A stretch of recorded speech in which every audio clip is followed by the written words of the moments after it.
ఈ శివరాత్రికి ఏంటంటే ఎవరైనా సరే ఒక్క మాట నమ శివాయ అన్నా చాలు. ఒక్క బిల్వదళం స్వామి మీద పరమేశ్వరుడి మీద వేసినా చాలు.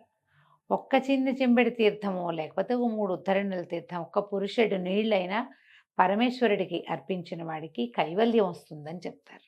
అంత అద్భుతమైన పర్వదినం ఇది. నువ్వేం చేశావు అని కాదు, నువ్వు చేసింది ఏదినా నాది ఆ రోజునున్న గొప్పతనం ఏమిటి అనేది ఇంపార్టెంట్. మీద ఆ రోజు యొక్క ప్రత్యేకత వల్ల ఈ రోజున ఏ చిన్నది చేసినా అది భగవంతునికి పోయి చేరుతుంది.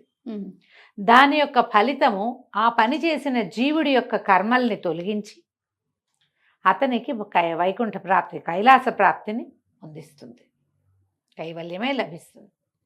అది కావాలంటే ముందు ఈరోజు శివరాత్రి అనే గమనం ఉండాలి. గమనం లేని వాడికి కూడా వస్తుందని చెప్తాం కథల్లో. గమనంతో చేస్తే మహా అద్భుతం. తెలుసుకుని చేసిన పని ఇంకా అద్భుతంగా కుదురుతుంది కదా. చేతకాని తెలియని వాడికి కూడా భగవంతుడు కైవల్యం ఇస్తాడు. చేతయి తెలుసుకుని విధి విధానాలు పాటిస్తూ చేయవలసిన విధిగా చేస్తే దాని ఫలితం బాగుంటుంది.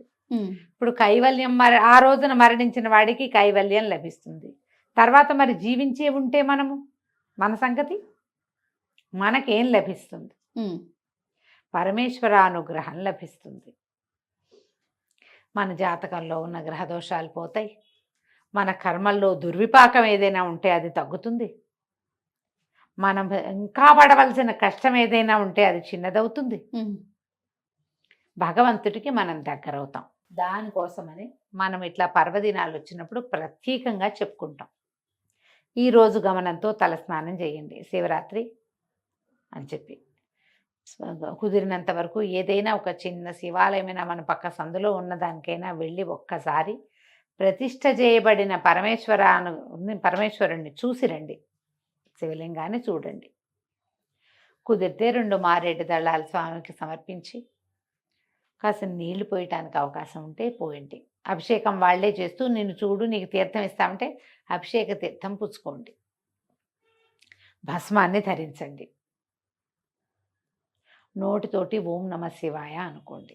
పంచాక్షరిని, ప్రణవ పంచాక్షరిని వదిలిపెట్టకుండా ఉంటే చాలా మంచిది. ఏదో మాట్లాడుకుంటూనే ఉంటాం, పనులు పాటలు ఉంటాయి కదా, ఆఫీసులు ఉద్యోగాలు ఉన్నవాళ్ళు అవి ఉంటాయి. సంసారంలో ఉన్న వాళ్ళకి జంజాటం తప్పదు. జంజాటంతో పాటే పంచాక్షరిని వదిలిపెట్టద్దు. దీంతో మీరు ఈ రోజున దుర్భాషలు ఆడకండి. మీరు ఎవరిని తిట్టినా శివుని తిట్టినట్టేననుకోండి.